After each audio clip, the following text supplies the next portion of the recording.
வணக்கம். கை உயர்த்த இயலாமை. கை தூக்க முடியாது. இவ்வளோதான் தூக்க முடியும். அதுக்கு மேல தூக்க முடியாது. அந்த மாதிரி பிரச்சனை உள்ளவங்களுக்கு ஒரு நல்ல வர்ம பிராணயோகா இருக்கு. அது புஜவர்ம பிராணயோகா. புயவர்ம பிராணயோகா அப்படின்னு சொல்லுவாங்க. இது எங்க இருக்கு அப்படின்னா, இப்போ இங்க பாருங்களேன். இங்க ஒரு எலும்பு தெரியுதுங்களா? அது கையினுடைய மேல் பகுதியில் ஒரு எலும்பு மேடான பகுதி இருக்கு. இந்த எலும்பிலிருந்து ஒரு முன்னாடி கீழே பந்தமான ஒரு பள்ளம் இருக்கும். இதுதான் அதனுடைய புள்ளி. இதுதான் புயவர்மம். இப்போது அது மேடான பகுதி. இது புயவர்மத்தில் வச்சுட்டேன். வச்சுட்டு எந்த கை தூக்க இயலாமல் இருக்கோ அந்த பக்கம் இந்த பாயிண்ட்டு டச் பண்ணிட்டேன்.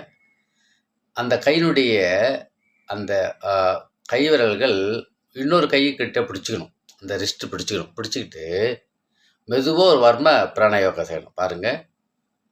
1, 2 இந்த கையை மேலும் கீழே அழுத்திட்டே இருக்கணும். இந்த புயவர்மத்தை டச் பண்ணிக்கணும்.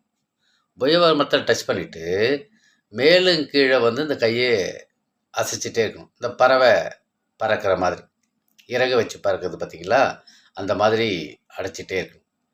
இந்த மாதிரி தொடர்ந்து ஒரு 45 எண்ணிக்கை செய்யணும். மெதுவாக 1 நிமிடம் ஓய்வு. மீண்டும் அந்த புஜவர்மத்தில் பாயிண்ட்டு இந்த ஒரு ஆள்காட்டு விரலை வச்சுட்டு ஒரு 45 எண்ணிக்கை கையில் பிடிச்சிட்டு ஒரு 45 எண்ணிக்கை. இந்த மாதிரி ஒரு 3 ரவுண்டு. காலையில் ஒரு 3 ரவுண்டு, மாலையில் ஒரு 3 ரவுண்டு. இந்த மாதிரி நம்ம தொடர்ந்து செஞ்சுட்டு வந்தோம்னா கையை விரைவில் மேலே தூக்கலாம்.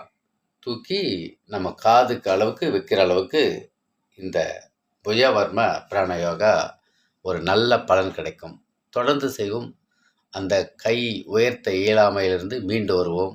நமது அன்றாட வேலைகளை செய்வதற்கான இந்த புஜவர்ம பிராணயோகா நமக்கு ஒரு சிறந்த வர்ம பிராணயோகாவாக அமையும்.